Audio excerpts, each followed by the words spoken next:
इस लोगों को तो आप जानते ही होंगे, टाटा। आज नमक से लेकर चाय, गाड़ी, घड़ी, फैशन, होटल, स्टील, आज टाटा का अंपायर इतना बड़ा है ना कि हम सबके घरों में टाटा का कोई ना कोई प्रोडक्ट जरूर यूज होता होगा।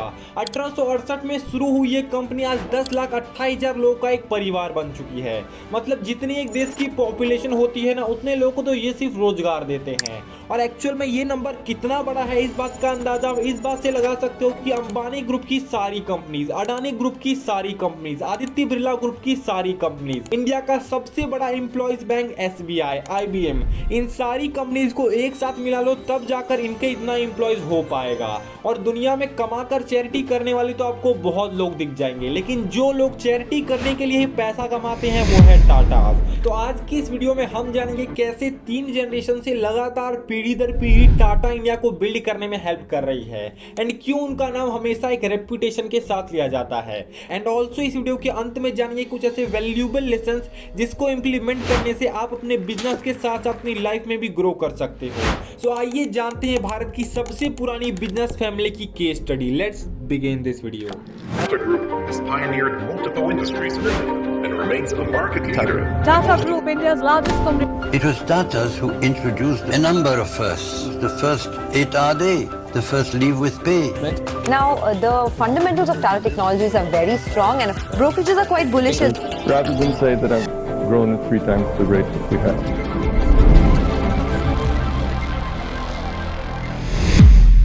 तो सबसे पहले शुरू के 3-4 मिनट ये जानते हैं कि कैसे शुरू से ही पीढ़ी दर पीढ़ी टाटा ने देश को आगे बढ़ाने में हेल्प की है।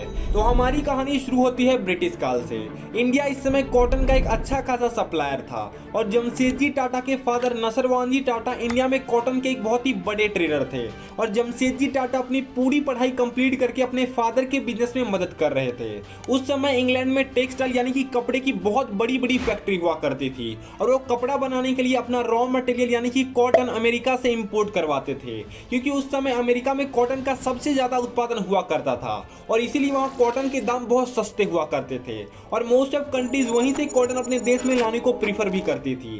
1861 में अमेरिका में सिविल वॉर शुरू होता है और कॉटन का इंपोर्ट सारे कंट्री के लिए ठप हो जाता है। अब इंग्लैंड और बाकी सारी कंट्रीज अपने टेक्सटाइल यानी कि कपड़ों के लिए कॉटन इंडिया से इंपोर्ट करानी शुरू करती है, क्योंकि उस टाइम पे इंडिया में कॉटन के उत्पादन अच्छे खासे हो रहे थे और सबसे इंपॉर्टेंट कॉटन का सप्लाई करने के लिए इंडिया के पास बहुत ही अच्छे खासे समुद्री रास्ते थे और ये टाइम इंडियन ट्रेडर के लिए बहुत सारा प्रॉफिट कमाने वाला था। इंडिया में कॉटन की मार्केट बूम पर चल रही थी और इंग्लैंड की इस कॉटन की बढ़ती डिमांड को देख जमशेदजी टाटा के फादर उनको इंग्लैंड जाने को कहते हैं, वहां पर कॉटन के डिमांड और वर्ल्ड वार की कंडीशन की रिसर्च करने के लिए। उस टाइम कोई भी एरोप्लेन नहीं हुआ करता था, तो समुद्री जहाज से ही पूरा सफर करना पड़ता था जिसमें कि महीनों लग जाते थे। जमशेदजी टाटा इंडिया से इंग्लैंड पहुंचते हैं, बट तब तक पूरा का पूरा सिविल वॉर खत्म हो चुका था और इंडिया से हो रहा कॉटन का इंपोर्ट भी इंग्लैंड के लिए बंद हो चुका था। इंडिया से हजारों किलोमीटर दूर जमशेदजी टाटा के पास अब कोई भी ऑप्शन नहीं था खाली हाथ वापस लौटने के सिवाय। लेकिन उन्होंने वहां के टेक्सटाइल मिल्स को ऑब्जर्व करना शुरू किया कि कैसे दुनिया के सबसे शक्तिशाली देशों में कपड़े का पूरा व्यवसाय चलता है, कैसे कपड़ों के मिल काम करते हैं। उन्होंने देखा बिजनेस तो यहाँ पर अच्छा खासा चल रहा है, लेकिन वहां मिल में काम करने वाले मजदूर की स्थिति बहुत ही खराब थी।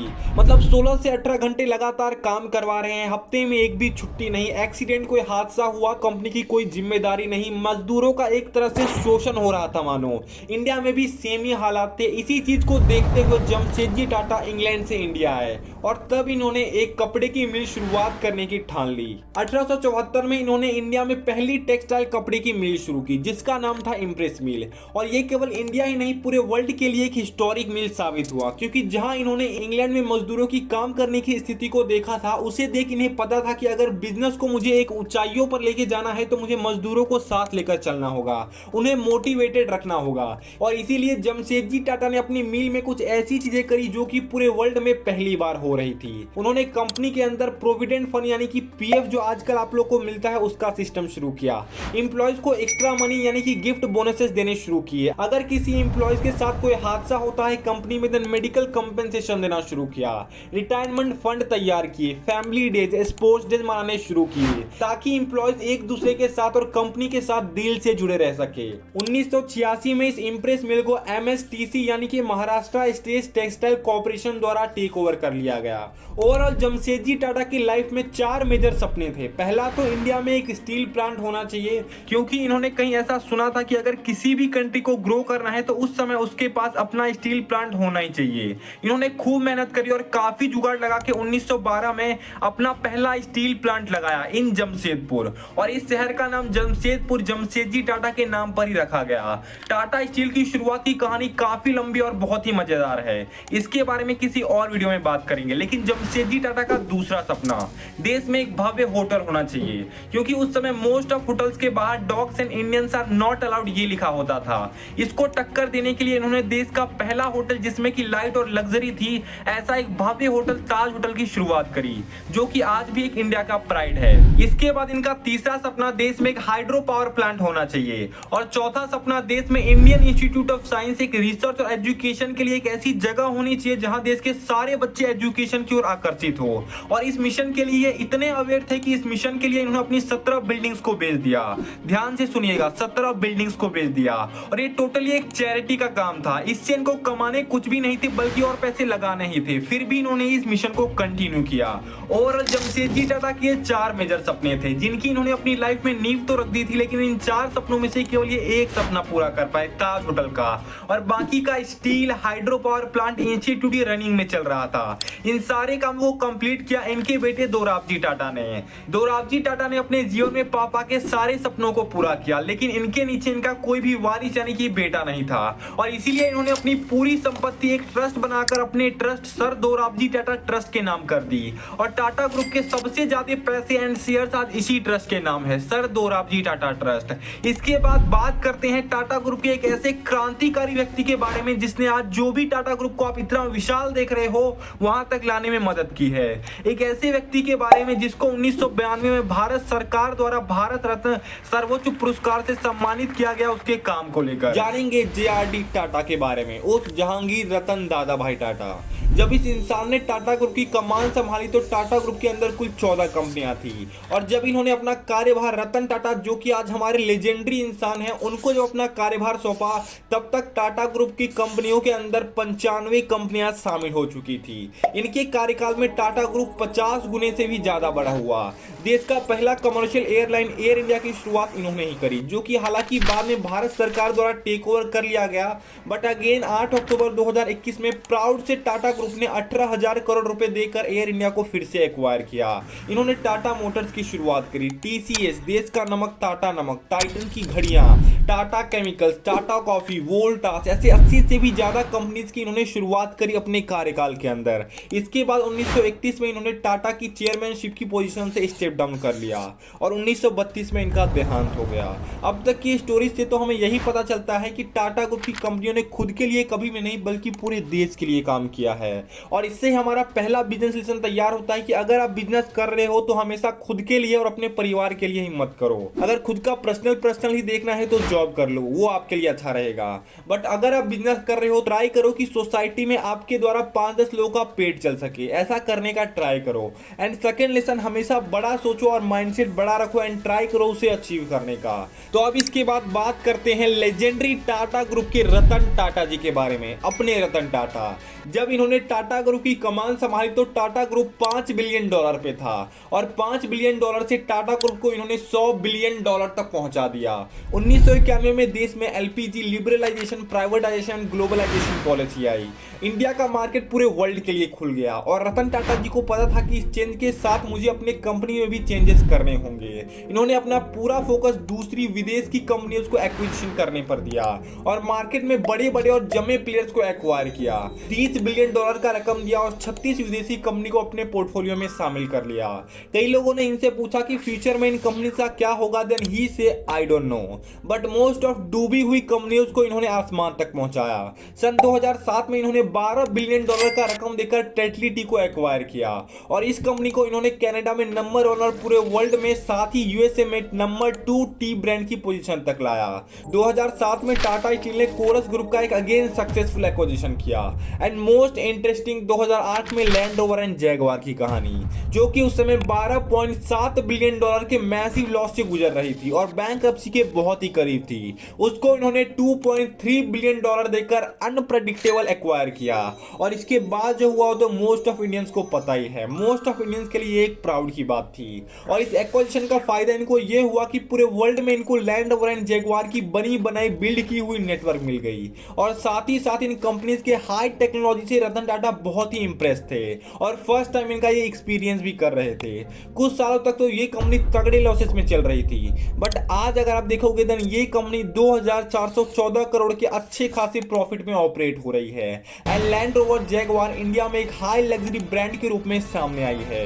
और इसके बाद तो टाटा ग्रुप और पूरे वर्ल्ड में रतन टाटा की कैपेबिलिटी सबको पता चल गई। साथ ही इसके बाद रतन टाटा ने अपने टाइम में famous companies Starbucks, Zudio, Voltas, Tata consumer, Tata communication कई कंपनीज को बिल्ड किया। और सबसे अच्छी बात थी इनकी कंपनीज की वैल्यूज। आज 155 साल हो चुके हैं टाटा को, बट कंपनी में प्रॉफिट से पहले आता है ट्रस्ट और वैल्यू। टाटा मतलब 100% ट्रस्ट, और इसी के कारण तो आज देश में क्या पूरे वर्ल्ड में इनके एक भी हेटर नहीं है। आज रतन टाटा की उम्र 86 साल की हो चुकी है और इसीलिए इन्होंने भी टाटा ग्रुप की चेयरमैनशिप से स्टेप डाउन कर दिया है। और नटराजन चंद्रशेखरन टाटा ग्रुप के न्यू चेयरमैन एंड प्रमोटर है। आज टाटा ग्रुप की 100 से भी ज्यादा सब्सिडरी है और इनका रेवेन्यू इतना है कि अंबानी और अडानी को 2-3 पुश्ते लग जाएंगी वहां तक पहुंचने में। बट फिर भी क्यों आज टाटा इंडिया के सबसे अमीर व्यक्ति के लिस्ट में बिल्कुल नहीं आते, तो जानते हैं इसके बारे में। क्योंकि जब जब हम सुनते हैं कि रिलायंस ग्रुप बड़ी हो रही है तो अंबानी साहब का नाम ऊपर आता है। अडानी ग्रुप जब जब बढ़ती है तो गौतम अडानी जी का नाम रिचेस्ट व्यक्तियों की लिस्ट में नंबर 1 पर आता है। तो फिर टाटा ग्रुप जब इतना बड़ा हुआ है तो इसके एक भी मालिक का नाम क्यों ऊपर नहीं आता। तो देखिए जनाब, टाटा ग्रुप की जो भी सारी कंपनियां हैं सबकी ओनरशिप है टाटा सन्स के पास। और टाटा सन्स के जो सबसे बड़े हिस्सेदार है वो है सर दोराबजी टाटा ट्रस्ट, जिनका नाम मैंने आपको पीछे वीडियो में बताया। 29% के करीब की हिस्सेदारी है इनकी टोटल टाटा सन्स में। इसके बाद 23% की हिस्सेदारी है सर रतन टाटा ट्रस्ट के नाम, 4% की हिस्सेदारी है जीआरडी टाटा ट्रस्ट के नाम। ओवरऑल सब कुछ मिलाकर टाटा ग्रुप में 66% की मेजर हिस्सेदारी है इन सारे ट्रस्टों की। यानी कि ये टाटा ग्रुप जितना भी पैसा कमा रहे हैं, जितना भी काम कर रहे हैं, सब जाता है इन ट्रस्ट के पास। और उन ट्रस्ट के पास से फिर सारे पैसे चैरिटी के रूप में लोगों के कल्याण में लगाए जाते हैं। और क्या आप इमेजिन कर सकते हो कि रतन टाटा जी के पास टाटा सन्स के कितने % शेयर हो सकते हैं? Only 0.1%, just 0.1%। और इसीलिए रिचेस्ट व्यक्तियों की लिस्ट में कहीं पर भी नहीं आते और हमें जानना भी नहीं। बट इनके इस चैरिटी के काम के लिए हम सबको इनको दिल से सैल्यूट करना चाहिए। आज भारत की बढ़ती इकोनॉमी और लगातार ग्रोथ के पीछे कहीं ना कहीं पर टाटा ग्रुप और उनकी फैमिली का एक बहुत ही बड़ा योगदान है। आज पूरे देश की जीडीपी यानी देश के 130 बिलियन की आबादी में 4% की साझेदारी अकेले टाटा ग्रुप की है।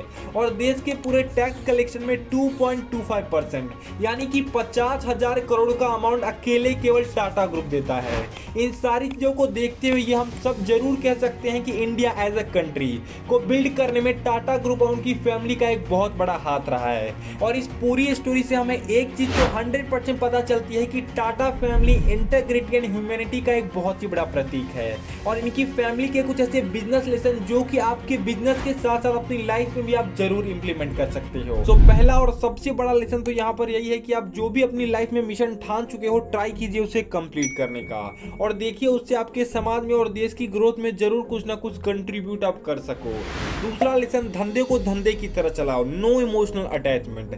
जिस बिजनेस में आपकी पकड़ नहीं बन रही है उससे एग्जिट कर जाओ, भावनाओं में बहने की जरूरत बिल्कुल भी नहीं है। टाटा ग्रुप ने भी cosmetic, paint, oil, soap, pharma, cement इन सारे बिजनेस सेक्टर में ट्राई किया, बट वो सक्सेसफुल नहीं हो पाए और उन्होंने एग्जिट कर लिया।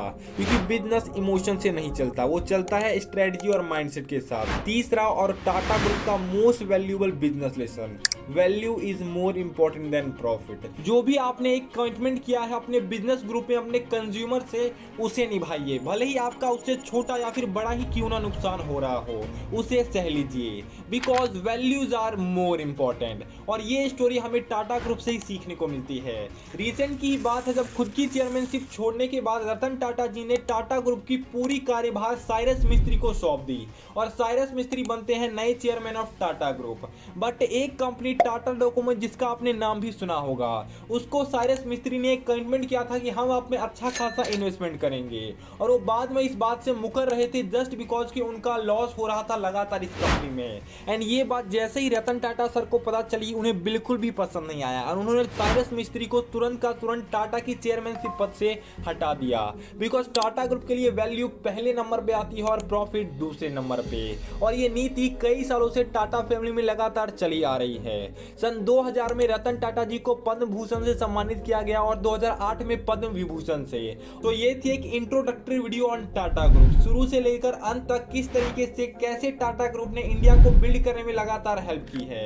अगर आपको ये वीडियो पसंद आई हो तो अपने ग्रुप में शेयर कीजिएगा। इसके बाद हम टाटा ग्रुप के और भी वीडियोस लेके आने वाले हैं कि कैसे वो अपने एम्प्लॉयज को संभालते हैं, कैसे रिक्रूट करते हैं अपने एम्प्लॉयज को, कंज्यूमर के साथ कैसे डील करते हैं, एंड ऐसे और भी बहुत सारे बिजनेस लेसन और बिजनेस की केस स्टडीज आपके सामने आने वाली है। सो हमें मोटिवेट करने के लिए और आपको ऐसे ही धमाकेदार वीडियो सबसे पहले मिलते रहे, उसके लिए चैनल को जरूर सब्सक्राइब और वीडियो को जरूर एक लाइक कर दीजिएगा।